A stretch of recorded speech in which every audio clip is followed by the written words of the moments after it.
నమస్తే welcome to 69 TV news కి స్వాగతం నేను రాణి ముందుగా హెడ్లైన్స్ చూద్దాం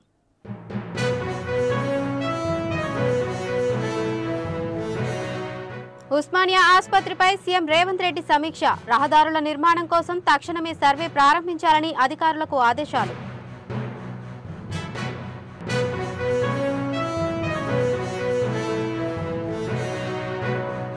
కాంగ్రెస్ ప్రభుత్వం విజయోత్సవాలు జరుపుకుంటుంటే బీజేపీ ఓర్వలేకపోతుంది బీజేపీ పాలిత ప్రాంతాల్లో ఎంతవరకు హామీలు అమలు చేశారో చెప్పాలన్న జీవన్ రెడ్డి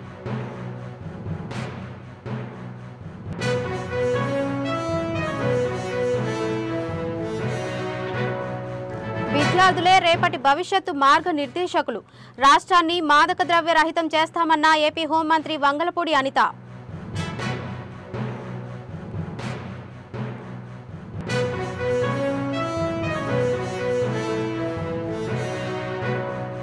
రాష్ట్రంలోని తీర ప్రాంతంపై ఫెంగల్ తుఫాను ప్రభావం ఉప్పాడలో పదుల సంఖ్యలో ఇళ్లు నేలమట్టం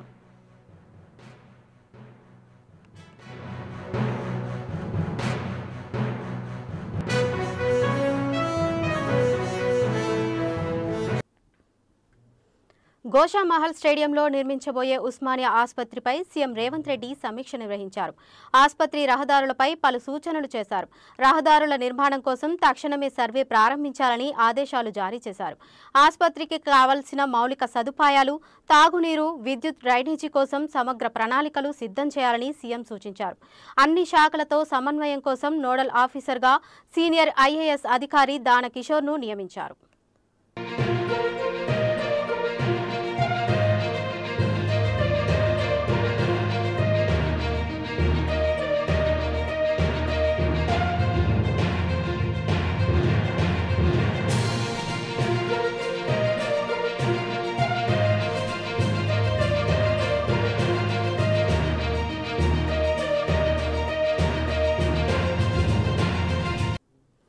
కాంగ్రెస్ ప్రభుత్వం ఏర్పడి విజయోత్సవాలు జరుపుకుంటుంటే బీజేపీ చూసి ఓర్వలేకపోతుందని ఎమ్మెల్సీ జీవన్ రెడ్డి అన్నారు బీజేపీ పాలిత ప్రాంతాల్లో ఎంతవరకు హామీలు సంక్షేమ కార్యక్రమాలు నెరవేర్చారో బీజేపీ నాయకులు చెప్పాలన్నారు నెలకు 1000 కోట్లు రాష్ట్ర ప్రభుత్వం ఉచిత విద్యుత్కి చెల్లిస్తుందని 500కు సిలిండర్ ఇస్తే దాదాపు 350 కోట్లు నెలకు ప్రభుత్వం చెల్లిస్తుందని జీవన్ రెడ్డి వెల్లడించారు నిరుపేద వర్గాలు 200 యూనిట్ల లోపు విద్యుత్ వాడుకునే వాళ్ళకి ఏదైతుందో ఈ రాష్ట్ర ప్రభుత్వం కాంగ్రెస్ పార్టీ ప్రభుత్వం అధికారానికి వచ్చిన తర్వాత రాయితీ కల్పిస్తుంది అంటే సంవత్సరంలో 12 మాసాల 12,000 కోట్లు కేవలం 200 యూనిట్ల విద్యుత్ సరఫరాపై అని చెప్పంటున్న ఉచిత విద్యుత్ గృహావసరాలకు వీళ్ళు ఓపెన్ మార్కెట్లో కుకింగ్ గ్యాస్ ఈజ్ ఆల్మోస్ట్ 850 500 రూపాయలకు అదనంగా చెల్లింపు అంటే 350 రూపాయలు కన్జ్యూమర్ ఈజ్ గెట్టింగ్ బ్యాక్ అంటే అదొక 350 కోట్లు అనుకోండి 350 ఇంటూ 12 మాసాలు it's almost 4,000 crores only on cooking gas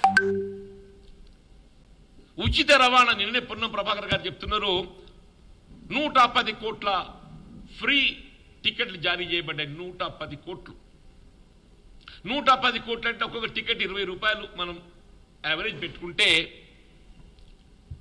అదొక 2,000 కోట్లు నీకు ఉచిత రవాణా సౌకర్యంపై 2,000 కోట్లు కుకింగ్ గ్యాస్ సబ్సిడీ మీద ఒక 4,000 కోట్లు సంవత్సరానికి ఫ్రీ పవర్ మీద 12,000 కోట్లు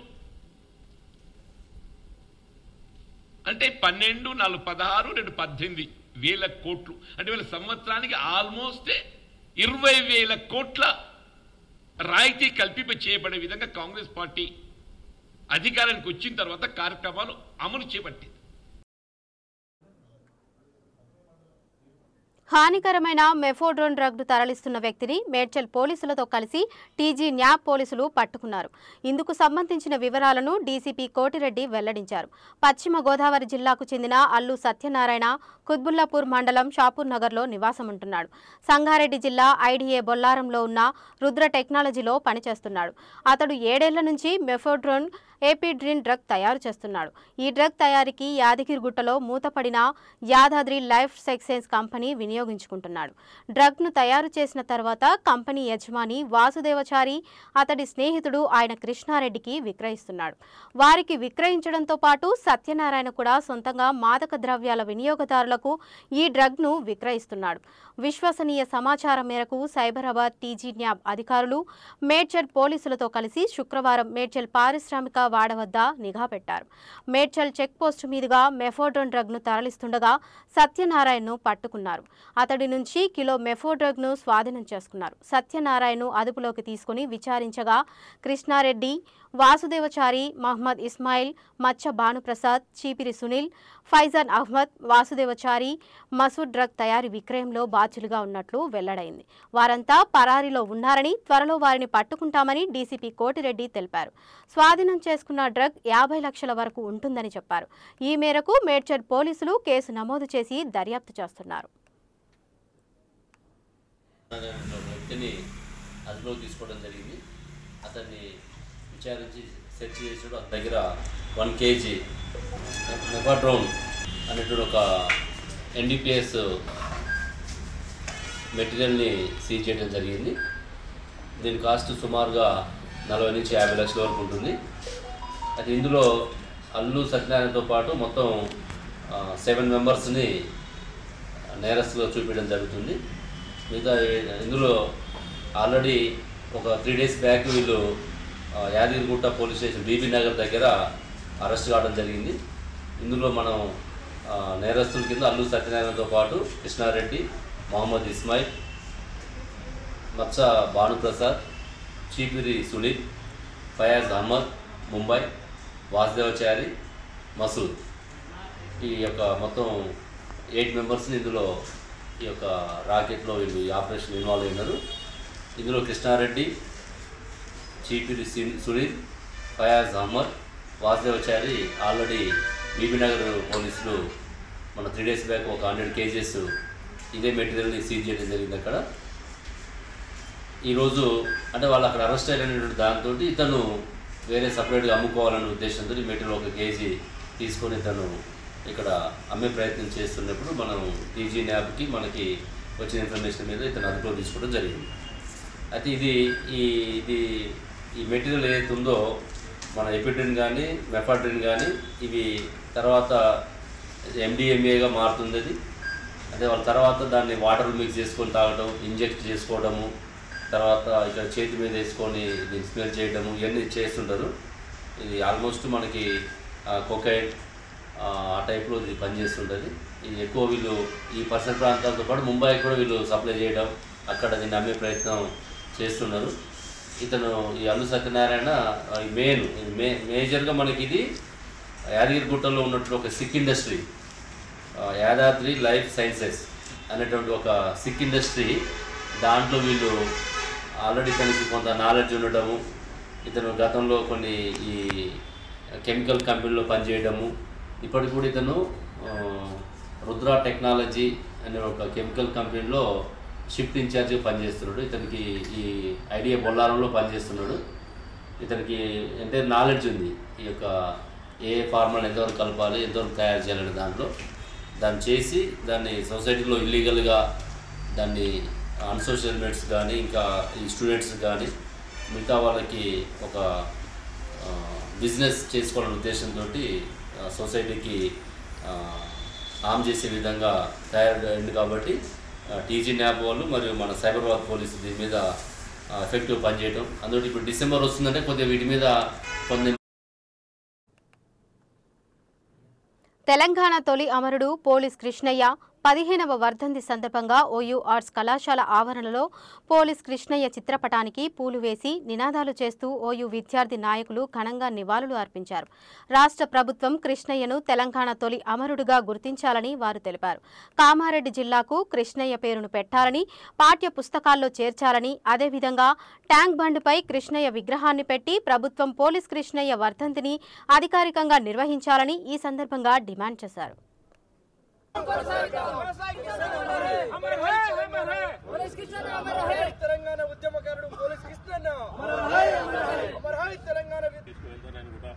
నరేందర్ రెడ్డి గారు మాకు తెలియజేయడం జరిగింది.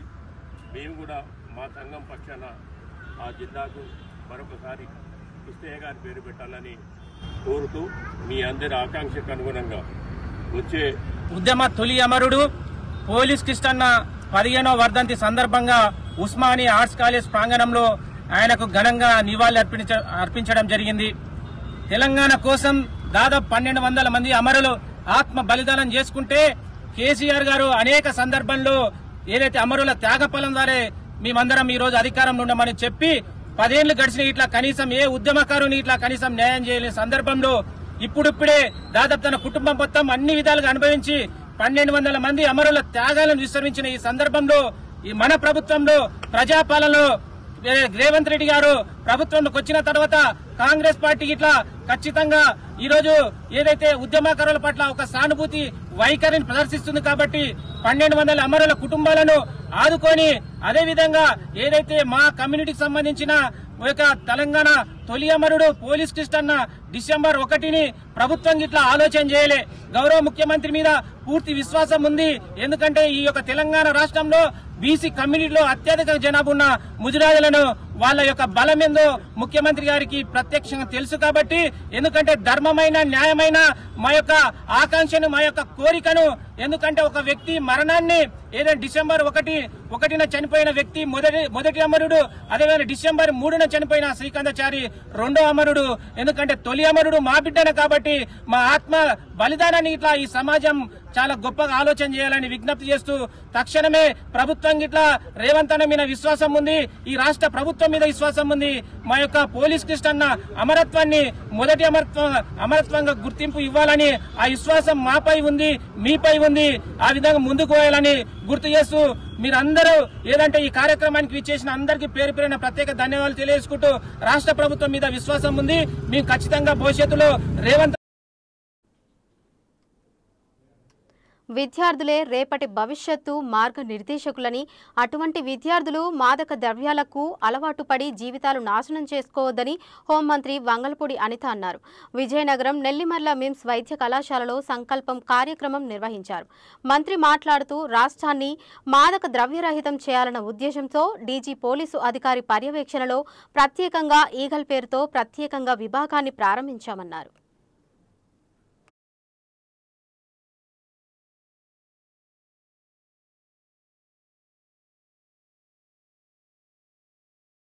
ఈ డ్రగ్స్ గాంజా ఈ రెండు పరిస్థితులు ఎలా ఉన్నాయంటే ఇప్పుడు రాష్ట్రంలో ఏ క్రైమ్ జరిగినా దాని బేస్ డ్రగ్స్ మీద గాంజా మీద ఉంటుంది.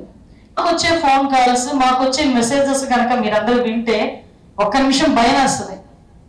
తల్లి మెసేజ్ పెట్టింది నాకు, అమ్మ నా కొడుకు డ్రగ్స్ కి అలవాటు పడిపోయాడు, గాంజాకి అలవాటు పడిపోయాడు, దయచేసి మా వాడిని తీసుకెళ్లి పోలీసులకు అప్పచెప్పేయండి.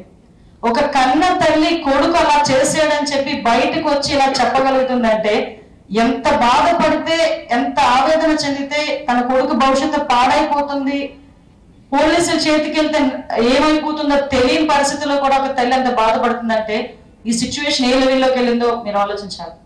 ఏం అనుకున్నాం, గాంజా మీద ఏదో చేయాలి. By God's grace Chandrababu Naidu garu, Pawan Kalyan గారు ఎన్డీఏ కూటమి గెలిచింది. గెలిచిన తర్వాత హోమ్ మినిస్టర్ అయిన తర్వాత నాకు ఫస్ట్ టాస్క్ ఇచ్చింది గాంజా. నాకు ఇంత పెద్ద సబ్జెక్ట్ గాంజా గురించి ఇచ్చేసరికి భయపడ్డాం.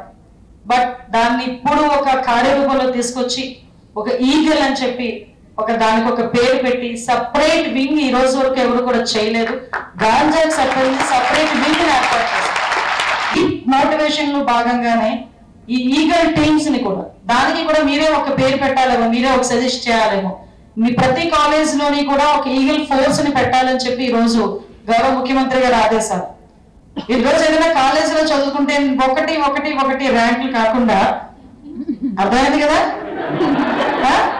2 ర్యాంకులు కాకుండా నా కాలేజీలో డ్రగ్స్ ఉండవు, డ్రగ్స్ దొరకవు అని ఒక బోర్డు పెట్టమనండి, ఎంతమంది వచ్చి క్యూ కడతారు?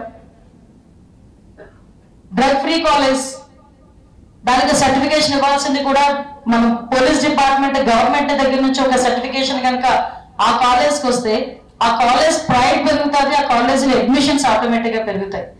ఒక మంచి ఫుడ్ ఎంజాయ్ చేస్తే మనం చేస్తుంటాం కదా, అవి కూర ఎంత బాగుంది, చికెన్ ఎంత బాగుంది, వాటి మేబీ ఇవన్నీ ఎంజాయ్ చేస్తాం. ఈ డ్రగ్ గంజాయి అది మిమ్మల్ని ఎంజాయ్ చేస్తుంది, అది మిమ్మల్ని ఎంజాయ్ చేస్తుంది. మన ఎంజాయ్మెంట్ గురించి మనం మొదలు పెడితే అది మిమ్మల్ని ఎంజాయ్ చేసే పొజిషన్కి వచ్చేసిందంటే, కూటమి ప్రభుత్వం ఏర్పాటైన 6 నెలల్లో ప్రజలకిచ్చిన హామీలు తుంగలో తొక్కారని, కేవలం కక్ష సాధింపు చర్యలు మాత్రమే ఈ ప్రభుత్వంలో కనిపిస్తుందని మాజీ డిప్యూటీ సీఎం ఎస్బీ అంజద్ బాషా అన్నారు. చంద్రబాబు, పవన్ కళ్యాణ్ అనేక హామీలు ఇచ్చారని, కానీ ఏ ఒక్క హామీ కూడా నెరవేర్చలేదని, నిధులు లేవంటూ జగన్పై నిందలు వేస్తూ కాలయాపన చేస్తున్నారని, తమ వైఫల్యాలను కప్పిపుచ్చుకునేందుకు డైవర్షన్ పాలిటిక్స్ చేస్తోందని, రాజ్యాంగబద్ధంగా 2023లో జీవో 47 కింద వక్ఫ్ బోర్డు నియామకం చేశామని, దాన్ని నిన్న ఆ జీవోను ఉపసంహరించుకోవడం దుర్మార్గమని అంజద్ బాషా అన్నారు. కూటమి ప్రభుత్వం ఏర్పాటై సుమారుగా 6 నెలలు కావస్తోంది. ప్రజలకిచ్చిన హామీలు తొంగలో తొక్కి కేవలం కక్ష సాధింపు అనే ధోరణిలో మరి ఈరోజు ఈ ప్రభుత్వం ముందుకెళ్తున్న పరిస్థితి మనందరికీ స్పష్టంగా కనిపిస్తుంది. ఎన్నికల ముందు చంద్రబాబు నాయుడు గారు మరి పవన్ కళ్యాణ్ గారు అనేక బహిరంగ సభల్లో ఈ రాష్ట్ర ప్రజలకు అనేక హామీలు ఇవ్వడం జరిగింది. సూపర్ 6 అని చెప్పి, సూపర్ 7 అని చెప్పి మరి అనేక హామీలు ఇచ్చేసి మరి ఈరోజు అధికారంలోకి వచ్చిన తర్వాత మరి ఈ 6 నెలల కాలంలో ఏ ఒక్క హామీ కూడా నెరవేర్చుకోకుండా మరి ఈరోజు ఆ హామీలు నెరవేర్చాలంటే మన కాడ నిధులు లేవు అని చెప్పి చెప్పుకోవడము, మరి అదేవిధంగా ప్రతి సందర్భంలో కూడా ప్రతి మాట విషయానికి కూడా గత ప్రభుత్వం, జగన్మోహన్ రెడ్డి గారి ప్రభుత్వం అని చెప్పి గత ప్రభుత్వం మీద నిందలు వేసేదానికోసం మాత్రమే ఈ 6 నెలల సమయాన్ని వినియోగించుకున్న పరిస్థితి మనకు స్పష్టంగా కనిపిస్తుంది. ఏ ఒక్క హామీ కూడా నెరవేర్చుకోకుండా కాలయాపన చేసుకుంటూ ఈరోజు డైవర్షన్ పాలిటిక్స్ చేస్తూ మరి ఈరోజు వైఎస్ఆర్ కాంగ్రెస్ పార్టీ నాయకుల మీద, కార్యకర్తల మీద మరి ఈరోజు అక్రమ కేసులు బనాయించి మరి ఈరోజు వాళ్ళ కుటుంబాలను భయభ్రాంతులు చేసే విధంగా భవిష్యత్తులో ఎవరు కూడా ప్రతిపక్షంలో ఉండకోకూడదు, ప్రతిపక్ష పార్టీకి ఎవరు కూడా సానుభూతి పరులుగా కూడా ఉండకోకూడదు. నిన్నటి దినం రాజ్యాంగబద్ధంగా ఏదైతే గత ప్రభుత్వంలో జగన్మోహన్ రెడ్డి గారి ప్రభుత్వంలో 21/10/2023 నాడు GOMS 47 మరి మైనారిటీ వెల్ఫేర్ డిపార్ట్మెంట్కి సంబంధించి వక్ఫ్ బోర్డు నియమించడం జరిగింది. మరొక GOMS నంబర్ 75 ఇస్తూ మరి గత GOMS నంబర్ 47ని ఉపసంహరించుకోవడం జరుగుతుందని చెప్పి మరి ఇవ్వడము చాలా దుర్మార్గం అని చెప్పి కూడా ఈ సందర్భంగా తెలియజేసుకుంటూ, విశాఖ ఉక్కు ఉద్యమాన్ని ఇంటింటి ఉద్యమంగా బీఎస్పీ ఉధృతం చేస్తోందని బీఎస్పీ జాతీయ కోఆర్డినేటర్ ఎంపీ రామ్జీ గౌతమ్ అన్నారు. విశాఖ స్టీల్ ప్లాంట్ వద్ద బహుజన్ సమాజ్ పార్టీ నిర్వహించిన మహాధర్నాలో ఆయన పాల్గొన్నారు. కార్మికుల ఉక్కు ప్రైవేటీకరణ వ్యతిరేకత గళాన్ని పార్లమెంటులో వినిపిస్తారని హామీ ఇచ్చారు. కలిసికట్టుగా విశాఖ ఉక్కును కాపాడుకుందామని, దేశంలో రాజ్యాంగాన్ని గౌరవించే ఏకైక పార్టీ బీఎస్పీ మాత్రమే అని చెప్పారు. లక్నో నుండి తమ పార్టీకి చెందిన ఎంపీ పోరాటానికి వస్తే ఇక్కడ ఎంపీలు ఏం చేస్తున్నారని మండిపడ్డారు. ఏలూరు నుంచి మా ఊరు నుంచి కూడా వచ్చారు, నర్సీపట్నం. సో వివిధ ప్రాంతాల నుంచి మీకు మద్దతుగా వీళ్ళందరూ వచ్చారనేది ఈ సందర్భంగా మీరు నాయకులందరూ గుర్తించాలని. ఈ సంస్థ ఉద్యోగుల సంస్థే కాదు, ఈ ఉద్యోగుల సమస్య కింద కొంతమంది ఉద్యోగులు ఆలోచిస్తున్నారు, అలాగే బయట వాళ్ళు కూడా ఆలోచిస్తున్నారు. బయట వాళ్ళు అలా ఆలోచించడం చాలా ప్రమాదకరం. ఆ ప్రమాదంలో ఉత్తరాంధ్ర ప్రాంతం ఈ రోజు ఉంది. ఈ ఉత్తరాంధ్ర 5 లక్షల కుటుంబాలని ఆదుకుంటున్నటువంటి సంస్థ విశాఖ స్టీల్ ప్లాంట్. కేవలం 17,000 మంది ఉద్యోగుల కోసం కాదు ఈ స్టీల్ ప్లాంట్ ఉంది. 30,000 మంది గురించి, కాంట్రాక్ట్ ఎంప్లాయీస్ గురించి కాదు ఈ సంస్థ. ఈ సంస్థ ఇక్కడ ఉన్న జనాలందరికీ ఉంది. ఈ రోజున విశాఖపట్నం ఇంత గొప్ప సిటీగా రూపుదిద్దుకుందంటే కారణం విశాఖ స్టీల్ ప్లాంట్. కోతవేటు దూరంలో ఉన్నటువంటి ఎడవల్లి గ్రామంలో దళితుల భూమి 416 ఎకరాలు స్వాధీనం చేసుకుంటుంది ఈ ప్రభుత్వం. దళితులకు 3 ఎకరాల భూమి ఇవ్వరా అని చెప్పి మేము అడుగుతుంటే వాళ్ళకి ఇచ్చిన భూములు లాక్కుంటున్నారు ఇక అంటున్నాడు. మొన్నప్పుడు ఆ ఎడవల్లి గ్రామంలో 120 కుండల్లో 120 పారిశ్రామికవేత్తల్ని గ్రానైట్ వ్యాపారం చేయొచ్చు కదా. అలా కాకుండా 2 పాలక కులాలకు చెందిన వాళ్లే ఆ గ్రానైట్ భూముల్ని దోచుకోవటానికి ప్రభుత్వం సహకరిస్తుంది. అందువలన వాళ్ళకి ముడుపులు అందుతున్నాయి. ఈ రోజున ఉన్నట్టు ఖనిజ సంపద అంతా రేపు బాక్సైట్ కూడా, మన విశాఖ ఏజెన్సీలో బాక్సైట్ కూడా ట్రైబల్స్కి వాళ్ళు ఇచ్చినట్లయితేనే, వాటా ఇచ్చినట్లయితేనే, అమరావతి రైతులకు ఎట్లయితే ఎకరానికి 1400 గజాలు ఇచ్చారో, ప్రతి సంవత్సరం 30,000 రూపాయలు ఎలా అయితే ఇస్తున్నారో, అదే మాదిరిగా మీరు ఎక్కడ ల్యాండ్ తీసుకున్నా భూమి ఇచ్చిన వాళ్ళు ఖచ్చితంగా వాటా పరిశ్రమల్లో మనం కోరినప్పుడే ఈ పరిశ్రమలు ఇట్లా అన్యాక్రాంతంగా, ఈ భూమి అన్యాక్రాంతంగా ఉంటాయి. ఈ రోజున ఇక్కడ 22,000 ఎకరాలు ఇచ్చినటువంటి ప్రజలు ఎవరైతే ఉన్నారో వాళ్ళకి 1400 గజాలు చొప్పున స్థలం ఇవ్వమనండి. అదాని ఇస్తాడా, మోడీ ఇస్తాడా, చంద్రబాబు ఇస్తాడా నిర్ణయించుకోమనండి. అప్పుడే దానికి ఉద్యమిస్తేనే వీళ్ళ ఆటలు కట్ అవుతాయి.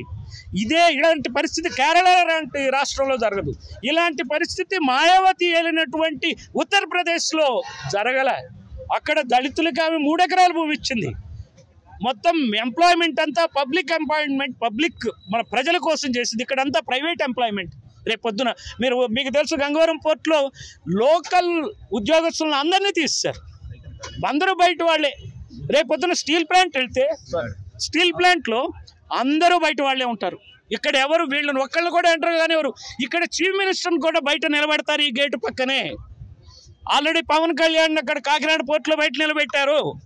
అదే జరుగుతుంది. ఇది ఏ రకమైనటువంటి పాలన ఆలోచించుకోవాలా. మీకు భయం ఉంటే, కేసులు భయం ఉంటే తప్పుకోండి. వేరే వాళ్ళు ముఖ్యమంత్రులు అవుతారు, దమ్మున్నాడు ముఖ్యమంత్రి అవుతాడు, రాష్ట్ర సంపదను పాటిస్తాడు. అంతేగాని కేసులకు భయపడి రేపొద్దున ఈడీ ఏం చేస్తుందో నా మీద, నన్ను మళ్ళీ లోపల పెడతారని. రాష్ట్రంలోని తీర ప్రాంతంపై ఫెంగల్ తుఫాను ప్రభావం కనిపిస్తోంది. కాకినాడ కొత్తపల్లి మండలం ఉప్పాడలో సముద్ర తీరం అల్లకల్లోలంగా మారింది. భారీ అలలకు తీరానికి ఆనుకొని ఉన్న 10ల సంఖ్యలో ఇళ్లు నేలమట్టమయ్యాయి. అటు ఉదయం నుంచి ఈదురుగాలులతో కూడిన వర్షం పడుతోంది.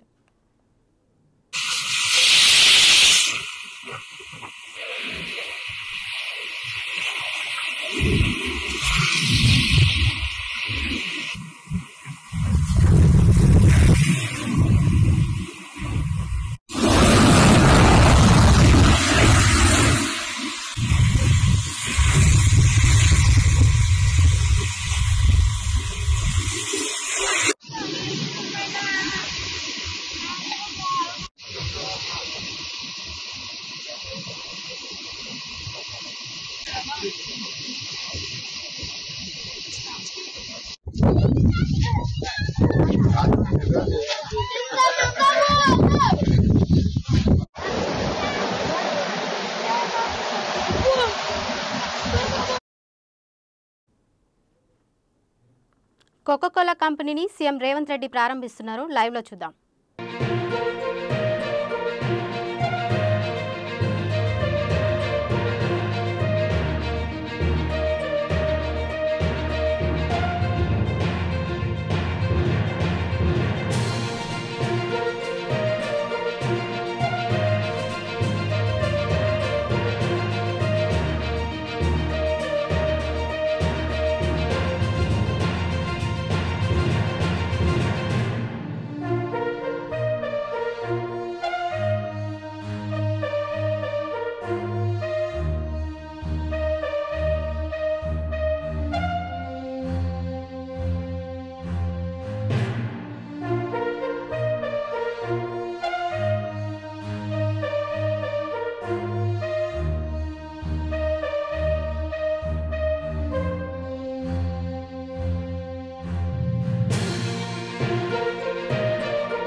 బులెటిన్ ముగించే ముందు హెడ్లైన్స్ మరోసారి చూద్దాం.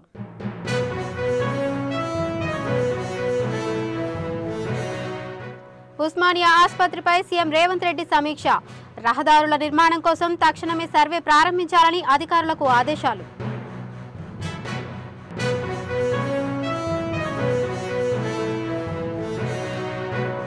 కాంగ్రెస్ ప్రభుత్వం విజయోత్సవాలు జరుపుకుంటుంటే బీజేపీ ఓర్వలేకపోతుంది.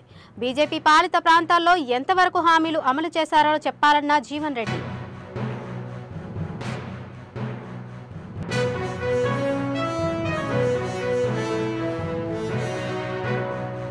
విద్యార్థులే రేపటి భవిష్యత్తు మార్గనిర్దేశకులు.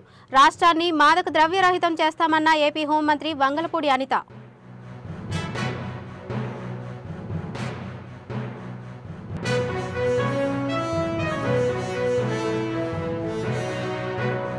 రాష్ట్రంలోని తీర ప్రాంతంపై ఫెంగల్ తుఫాను ప్రభావం. ఉప్పాడలో పదుల సంఖ్యలో ఇళ్లు నేలమట్టం.